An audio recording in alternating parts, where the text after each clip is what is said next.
Deuxièmement, une certaine forme de plaisir. C'est ici le Dieu de l'expérience personnelle. On veut expérimenter Dieu, essayer Dieu comme on essaye une paire de chaussettes. On veut s'éclater dans l'Église. La prédication va alors demander aux pécheurs de lâcher prise devant Dieu, de s'abandonner à Dieu totalement. Cela sonne juste, n'est-ce pas? Cela donne envie, on a l'impression qu'il va se passer quelque chose de vraiment particulier. Cela va être excellent, se dit-on. Je vais ouvrir mon âme et Dieu va la remplir. Vraiment? Est-ce que c'est ce que la Bible enseigne? Un espèce d'abandon dans une espèce de transe mystique? Allez-y, citez-moi le passage biblique. Ce n'est pas le message de Dieu. Le message de Dieu, c'est la foi en Jésus-Christ et la repentance des péchés.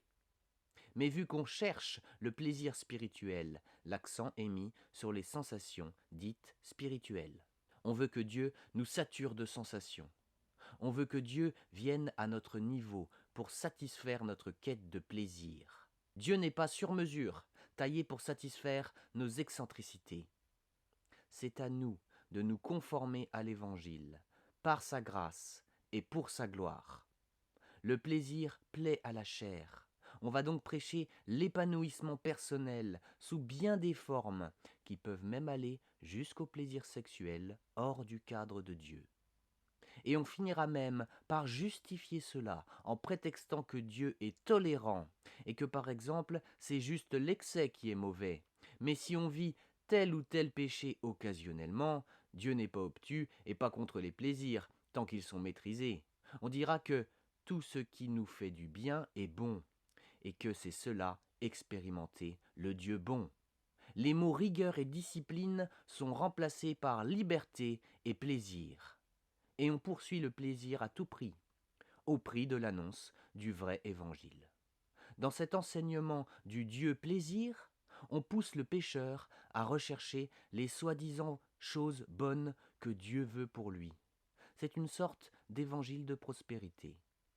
On vend un Dieu bon, qui nous veut de bonnes choses, et ce sont ces soi-disant bonnes choses ou bonnes expériences qui deviennent notre ligne de vie et de conduite. Ces choses sont enseignées de manière à ce qu'elles conduisent notre vie sous tous les aspects. On prie pour l'expérience plaisante de Dieu. On loue pour le plaisir de la louange. On prêche avec plaisir le plaisir pour le plaisir, et c'est avec plaisir que les pécheurs, ravis de cet enseignement, se vautrent avec zèle dans cette recherche frénétique d'expériences spirituelles nouvelles, procurant des sensations qu'on s'imagine venir de Dieu. Dieu n'est pas une sensation, une vision ou une émotion. Dieu n'est pas la jouissance de la vie sur terre, aussi exaltante soit-elle. Dieu est Dieu.